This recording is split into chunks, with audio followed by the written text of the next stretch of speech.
Word problems on area of rectangles.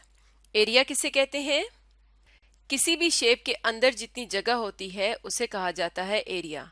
जैसे कि अगर हम इस रेक्टेंगल को देखें तो इसके अंदर इसने ये जितनी जगह ली हुई है ये सारा इसका एरिया होगा।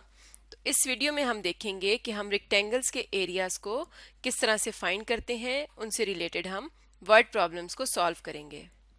तो पहला प्रॉब्लम देखते हैं। Find the area of a rectangle of length 9 cm and breadth 6 cm।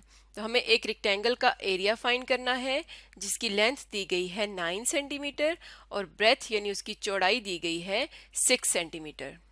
यानी इस तरह से एक रेक्टेंगल है तो उसकी जो लेंथ है, लंबाई है, वो है 9 सेंटीमीटर और उसकी जो ब्रेथ है या चौड़ाई ये है 6 सेंटीमीटर। तो हमने इसका एरिया फाइंड करना है। तो पहले हम लिखते हैं उसकी लेंथ कितनी है। लेंथ को हम L से शो करते हैं। तो लेंथ है 9 सेंटीमीटर और उसकी ब्रेथ या विड्थ है B से शो करेंगे 6 सेंटीमीटर। तो अब हम लिखेंगे एरिया ऑफ रेक्टेंगल। तो रेक्टेंगल का एरिया फाइंड करने का फार्मूला क्या होता है? जब हम लेंथ को ब्रेथ के साथ मल्टीप्लाई करते हैं तो इसने कितनी ये जगह ली हुई है ये हमें यहाँ से पता चल जाता है। तो इसकी लेंथ कितनी है? 9 सेंटीमीटर। लेंथ को मल्टीप्लाई करेंगे ब्रेथ के साथ जो कि है 6 सेंटीमीटर। अब इन्हें मल्टीप्लाई करते हैं तो 9 को जब 6 से मल्टीप्लाई करते हैं तो 9 6 आर 54 और सेंटीमीटर को जब सेंटीमीटर से मल्टीप्लाई किया जाता है तो क्या आता है? Square centimetre. यानी इसका एरिया है 54 स्क्वायर सेंटीमीटर और 54 स्क्वायर सेंटीमीटर को हम शॉर्ट फॉर्म में लिखते हैं सेंटीमीटर के ऊपर छोटा सा 2 यानी उसकी पावर 2। तो इसे हम पढ़ते हैं 54 स्क्वायर सेंटीमीटर या 54 सेंटीमीटर स्क्वायर। तो इस तरह से हम रेक्टेंगल का एरिया फाइंड कर लेते हैं। यानी ये जो रेक्टेंगल है इसने कितनी जगह ली हुई है? 54 सेंटीमीटर स्क्वायर। एक और प्रॉब्लम देखते हैं। हमारे पास है find the area of a rectangular path.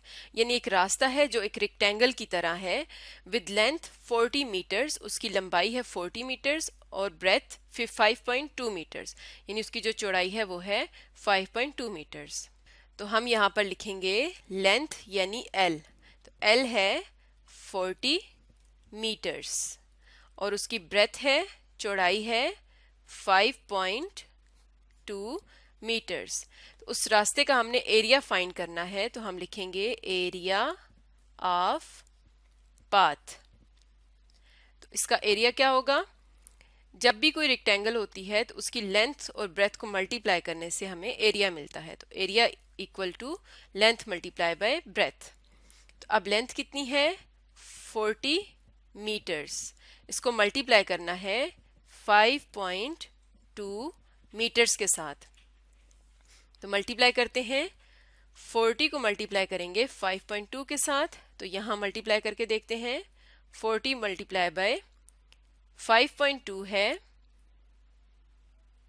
इसका पॉइंट इग्नोर करके हम 52 से 40 को पहले मल्टीप्लाई कर लेते हैं। तो क्या आ जाएगा? 2 zeros are 0, 2 4s are 8। उसके बाद 5 zeros are 0, 5 4s are 20। तो अब इन्हें जमा करते हैं तो यह आ जाएगा 0, 8 + 0 8, 0 और 2। तो ये हमारे पास आ गया 2080। और अगर हम देखें तो पॉइंट के बाद कितने डिजिट्स थे? 1।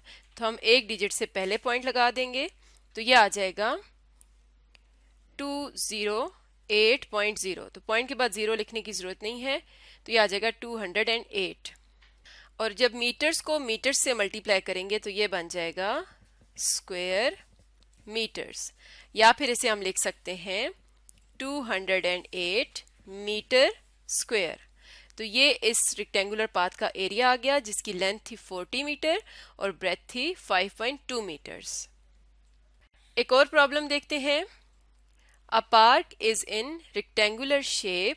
The length of park is 120 feet and width is 100.5 feet.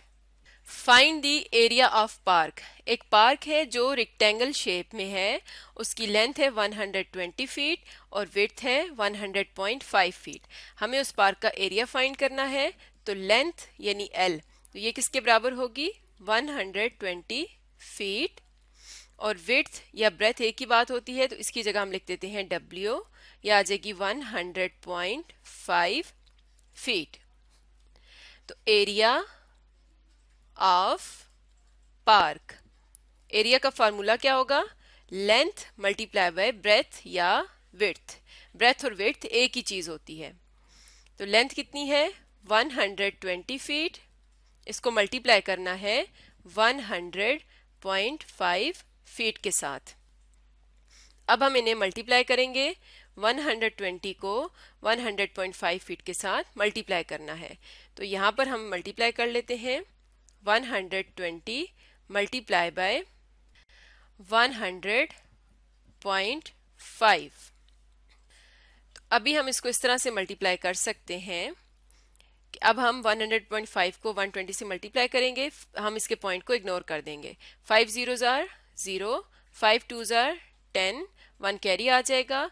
5 ones are 5 plus 1 6, ये आ गया 600। फिर 0 को मल्टीप्लाई करेंगे। 0 zeros are 0, 0 twos are 0 और 0 ones are 0। उसके बाद ये वाला 0, तो ये आ जाएगा 0 0 0 और फिर 1 को, तो ये आ जाएगा 0 2 1। अब हम इन सबको जमा कर लेंगे। तो यहाँ पर इन्हें हम जमा करते हैं। ये 0 एज इट इज नीचे आ गया। 0 प्लस 0 0, 6 प्लस 0 प्लस 0 6, 0 2 1। तो ये हमारे पास आ गया। अब हम देखते हैं कि पॉइंट के बाद कितने डिजिट से? एक डिजिट था, तो यहाँ पर हम एक डिजिट से पहले यहाँ पर पॉइंट लगा देंगे। तो हमारा आंसर आएगा 12060। तो ये बनता है 12,060। और फीट को जब फीट से मल्टीप्लाई करेंगे तो ये बन जाएगा स्क्वायर फीट। और स्क्वायर फीट को हम लिख सकते हैं, ये है 12,060 फीट स्क्वायर। तो ये हमारे पास एरिया आ जाएगा उस पार्क का, जिसकी हमें लेंथ दी गई थी 120 फीट और विड्थ थी 100.5 फीट। तो इस तरह से हम रेक्टेंगल शेप के एरिया को फाइंड कर सकते हैं, उसकी लेंथ और उसकी ब्रेथ को मल्टीप्लाई करके। तो आज हमने रेक्टेंगल्स के एरिया से रिलेटेड कुछ वर्ड प्रॉब्लम्स को सॉल्व किया।